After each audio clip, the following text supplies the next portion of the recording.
processo 506-31-30-17, depoimento do senhor Antônio Palocci Filho.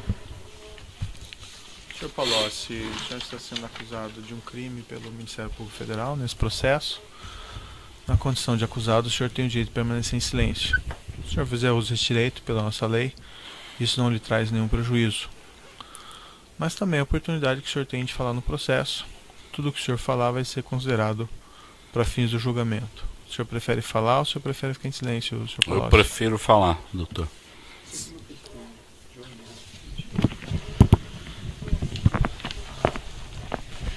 Excelência, como havia sido estabelecido no início da instrução, a defesa do ex-presidente Lula apenas gostaria de saber, para melhor se posicionar ao longo da audiência, se existe algum acordo de colaboração em curso e qual seria o status, eventualmente, das negociações. O Ministério Público pode esclarecer? Pois não. Nós não temos acordo de colaboração firmado com o réu aqui presente. Ele nos procurou, nós estamos conversando, mas nós não temos nada prometido, nem assegurado, nem garantido, nem ele nos trouxe elementos de prova que estão sendo utilizados em qualquer momento. Era o que eu poderia esclarecer. Tá certo. Então, repetindo, o senhor tem esse direito ao silêncio, certo? E a oportunidade que o senhor tem de falar no processo também, independentemente de acordo ou sem acordo, enfim. Senhor Palocci, eu vou fazer uma inquirição mais restrita aqui, objeto dessa acusação específica. Há uma referência na acusação de que a Odebrecht teria adquirido esse imóvel na rua Haberbeck Brandão, isso em 2010, para utilização pelo Instituto Lula. O senhor participou de alguma maneira desses fatos? Acredito que tenha tido uma participação relativamente próxima dos fatos, Excelência. E de fato eu queria dizer a princípio que a denúncia procede, os fatos narrados nela são verdadeiros.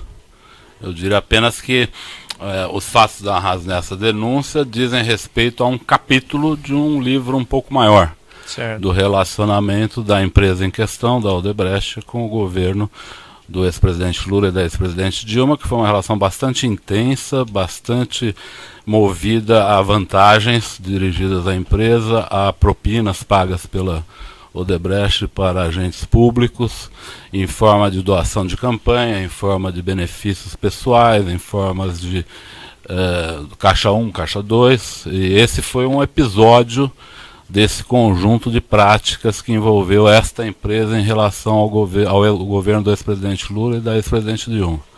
Sim. E eu tenho conhecimento que participei de boa parte desses entendimentos na qualidade de ministro da Fazenda do presidente Lula e de ministro da Casa Civil da presidente Dilma. O senhor falou, ou melhor, o senhor Marcelo Odebrecht declarou em depoimento que o senhor era um interlocutor do grupo Odebrecht em relação a essas demandas financeiras da Presidência da República e do Partido dos Trabalhadores? Eu não era um interlocutor de demandas financeiras, era um interlocutor da empresa para o conjunto da relação da empresa com o governo, não só assuntos relativos a contribuições da empresa, mas a metas da empresa, desejos da empresa junto ao governo. A empresa Odebrecht é a maior das construtoras do país, ela atuava em praticamente todas as áreas mais importantes do governo. Então ela atuou desde o início do governo do presidente Lula. Eu os conheci antes do governo, eu estive com eles desde 94, quando o presidente Lula os conheceu em algumas oportunidades. Esse conhecimento se deu com a minha presença e, portanto, eu me tornei amigo dos principais dirigentes da empresa, Dr. Emílio Odebrecht, Dr. Pedro Novis, Dr. Marcelo Odebrecht, desde antes do governo do presidente Lula ter início. Então eu tratava de todo tipo de temas com eles, inclusive de temas ilícitos, inclusive. O senhor Marcelo Odebrecht, na verdade isso foi aprendido antes do senhor Marcelo Odebrecht apresentar, mas isso que foi discutido nesse processo e também no processo anterior, que é uma planilha informal do senhor Marcelo, de nome Produção Programa Especial Italiano, e que retrata aqui cerca de créditos de 200 milhões nessa planilha que teriam vamos dizer, segundo o senhor Marcelo Bahia Odebrecht, seriam valores que eram administrados com o senhor. Isso procede, não procede? O senhor pode me esclarecer? O Marcelo não falou nenhuma mentira, doutor, mas as coisas, do meu ponto de vista, ocorreram de forma diferente. Se o senhor me permitir, eu gostaria de explicar como chegamos nisso. Perfeito. Se o senhor me permitir me estender alguns minutos, pode ser? Claro. Na verdade, durante o primeiro e segundo governo do presidente Lula, as relações da Odebrecht com o governo foram muito fluidas. Tanto na área de construção civil, como na área de infraestrutura, como na Petrobras.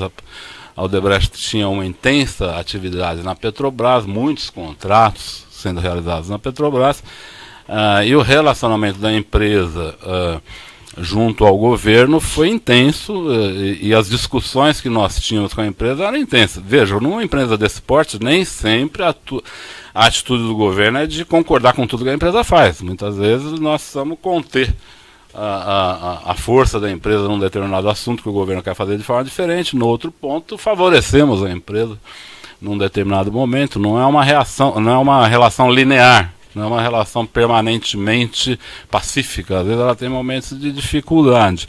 Mas a Odebrecht, em particular, tinha uma relação fluida com o governo em todos os aspectos. Diria, partindo dos aspectos de realização de projetos, assim como participação em campanhas. Certo. As participações em campanhas se davam de todas as maneiras. A maior parte com caixa 1. Mas o caixa 1, muitas vezes, originário de atitudes e de contratos ilícitos. O senhor pode exemplificar, assim, os contatos ilícitos que eventualmente geraram créditos? Diversos. Os da Petrobras, quase todos geraram crédito. Mas o senhor tinha conhecimento disso? O senhor participava disso?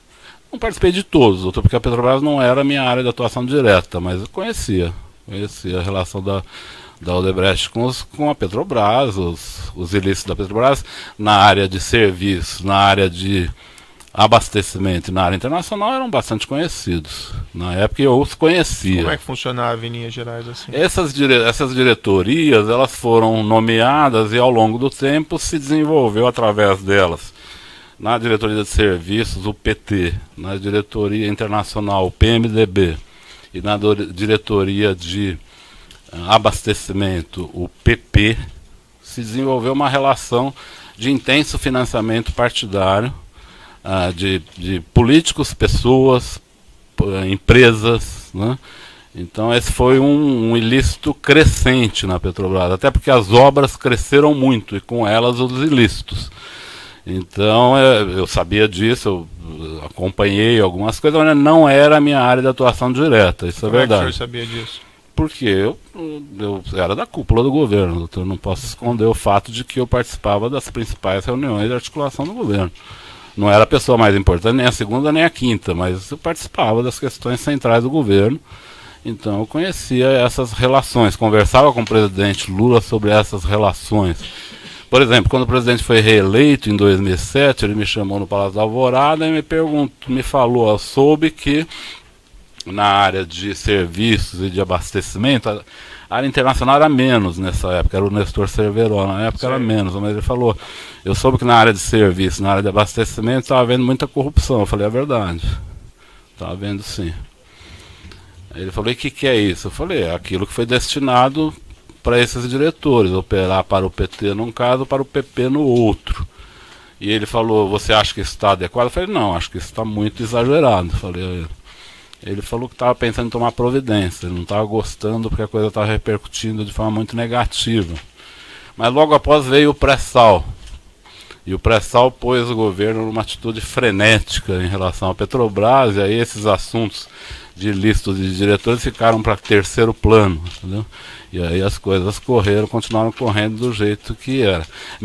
No meu relacionamento com a Odebrecht, eu digo ao senhor, eu algumas vezes pedi recursos para a Odebrecht, para campanhas. Normalmente não foi no período que eu era ministro, porque eu pedi antes de eu ser ministro, em 2002, e em 2006 eu já não era mais ministro. Então não foi durante o período que eu era ministro. Mas no período que eu era ministro eu tive um relacionamento fluido com eles também, não escondo isso não. Esse recurso de campanha, inclusive para as campanhas presidenciais?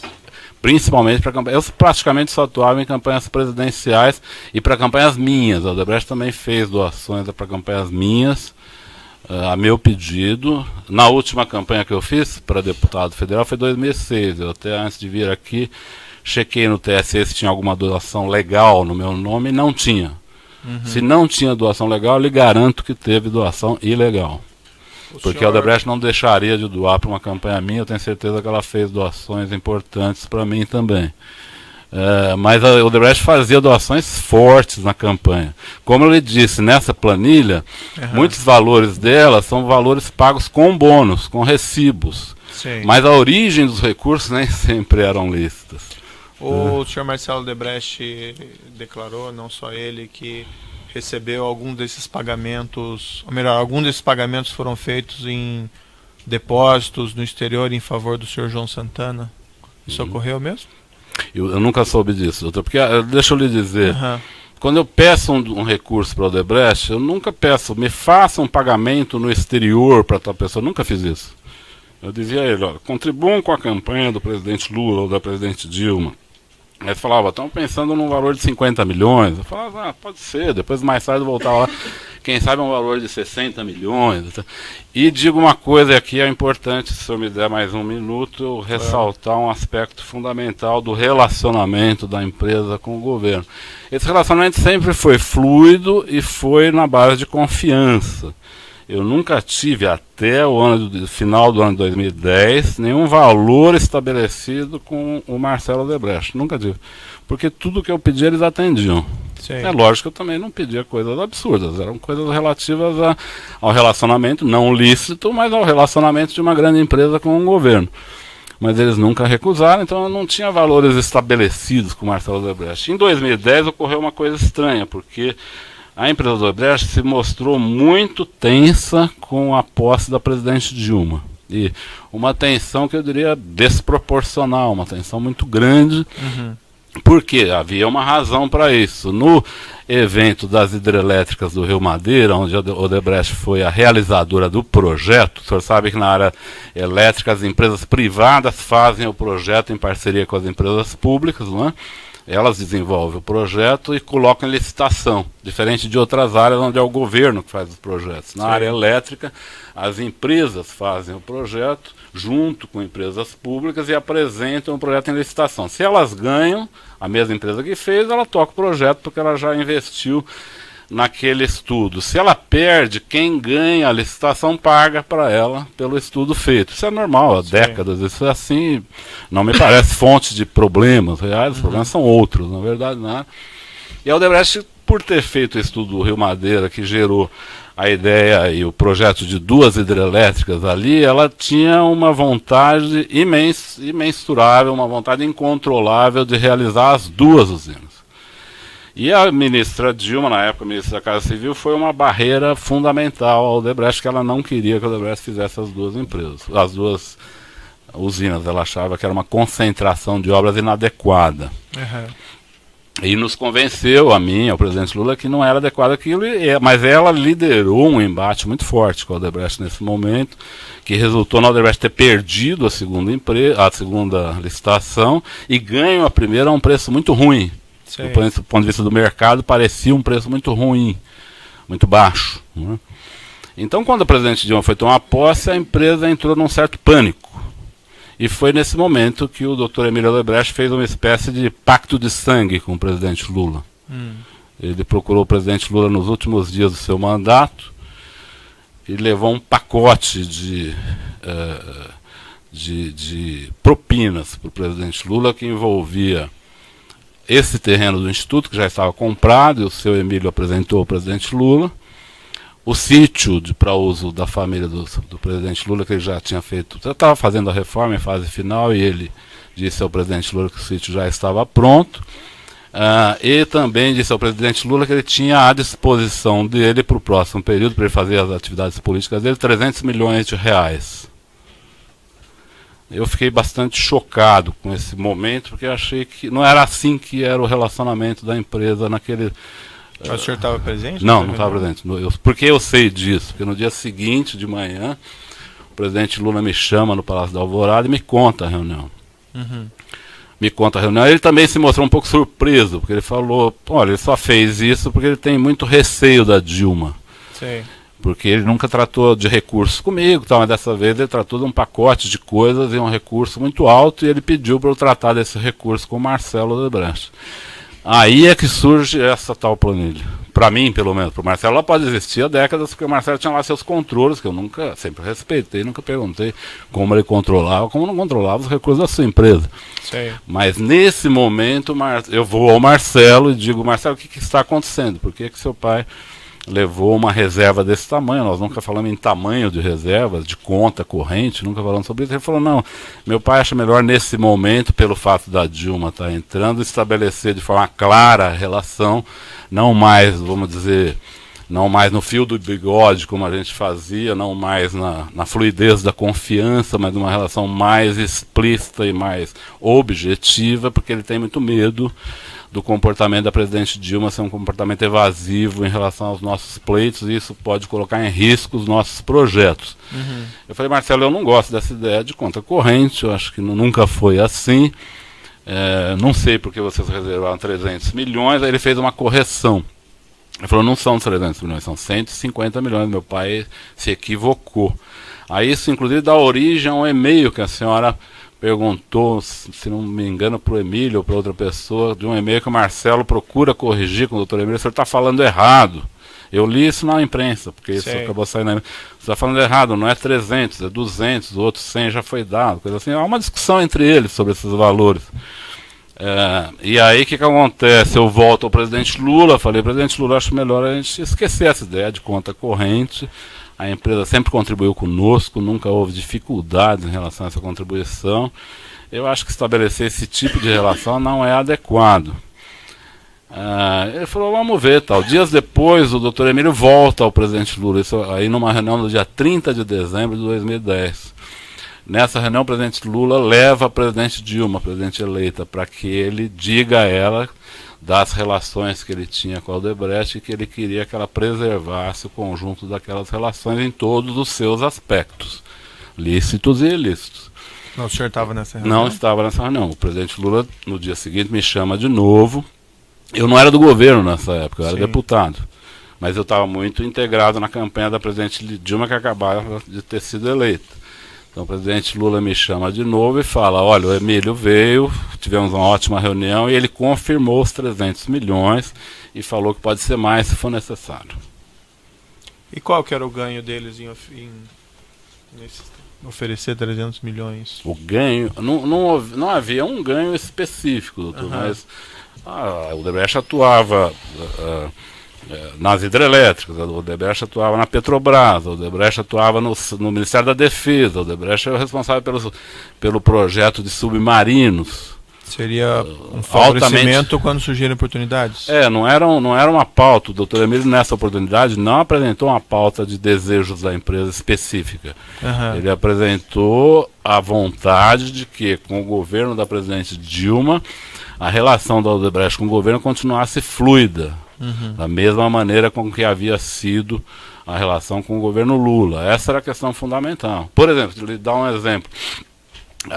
Quando o presidente Lula tomou posse, a Petrobras fez uma ação muito forte pela estatização da petroquímica, onde a Odebrecht tem uma empresa chamada Braskem, que é a principal do setor.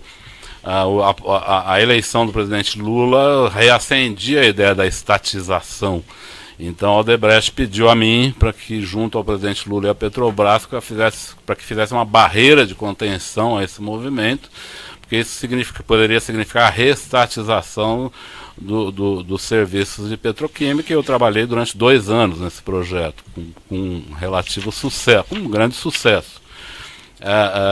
No caso do governo da presidente Dilma, tinha uma série de questões, como submarinos, a Petrobras, as sondas da Petrobras. As sondas da Petrobras eram um momento que estavam sendo discutidas nesse período em que foi comprado esse terreno.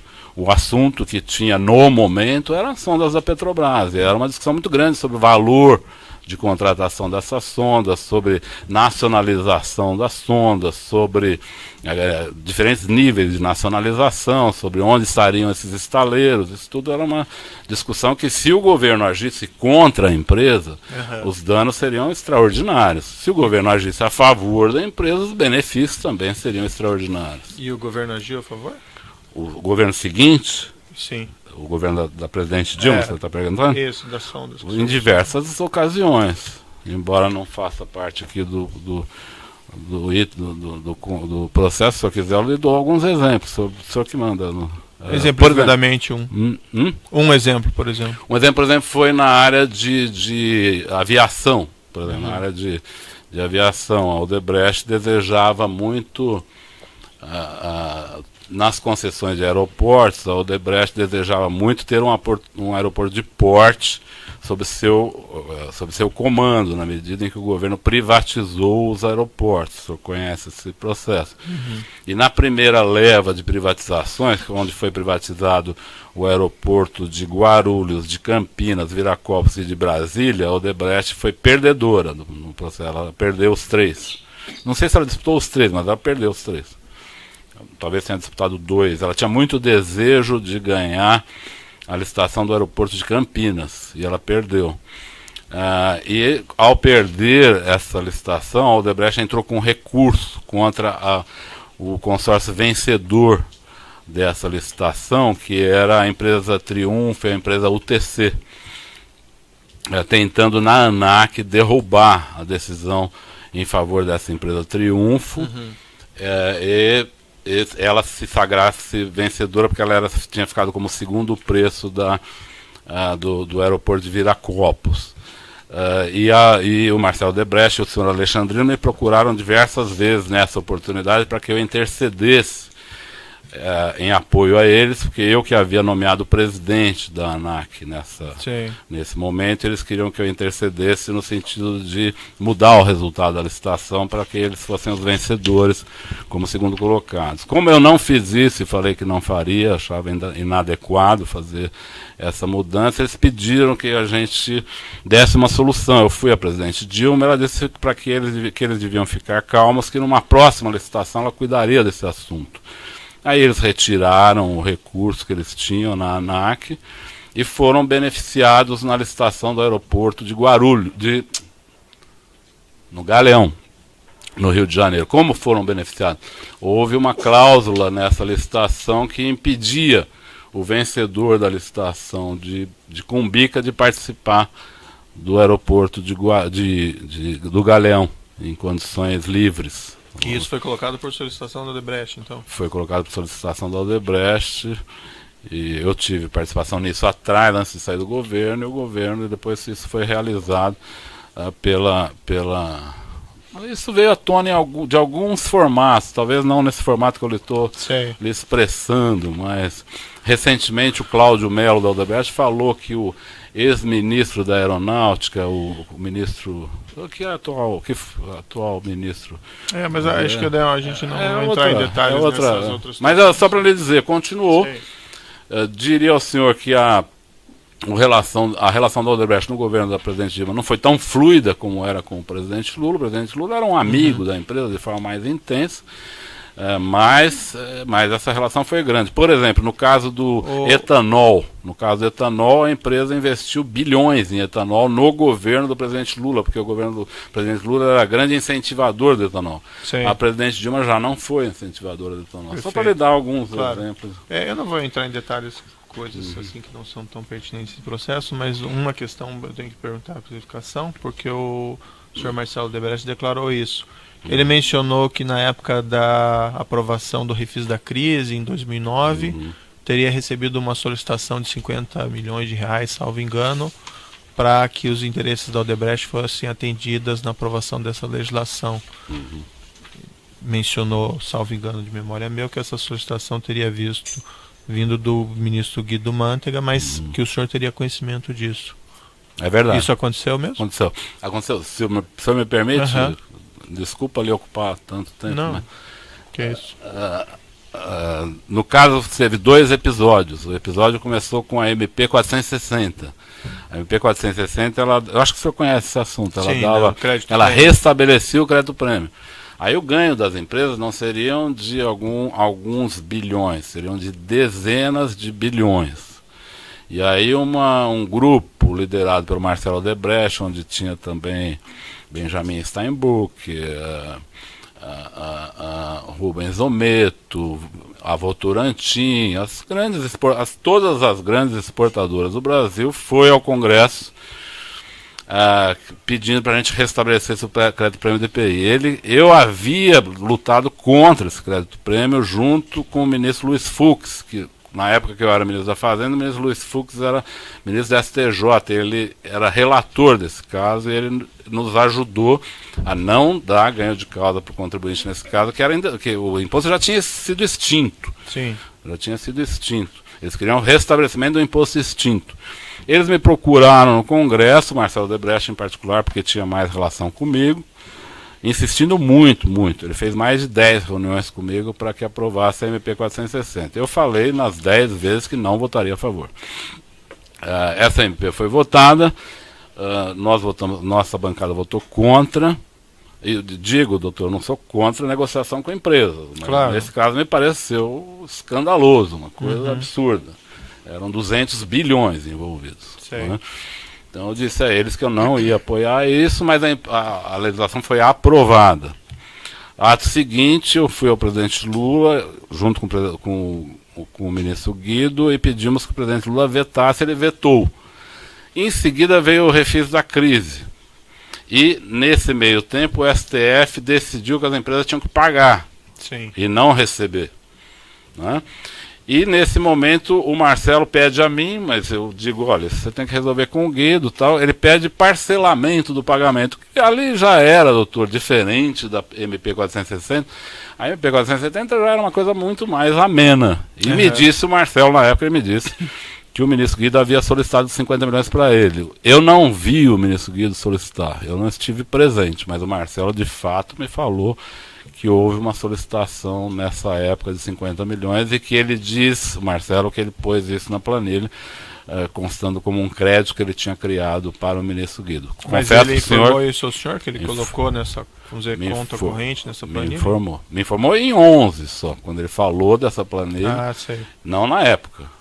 Ele me informou em 11 que ele tinha, que dentro dessa planilha tinha 50 milhões, que era derivado desse projeto do refis, chamado refis da crise, que ele tinha acertado com o ministro Guido Mantega. Mas eu não participei da reunião em que isso foi eventualmente combinado. Entendi. Vamos falar agora da questão aqui mais específica relativa a esse imóvel. Qual foi o seu contato com isso? Como é que aconteceu? O senhor pode me relatar também? Posso.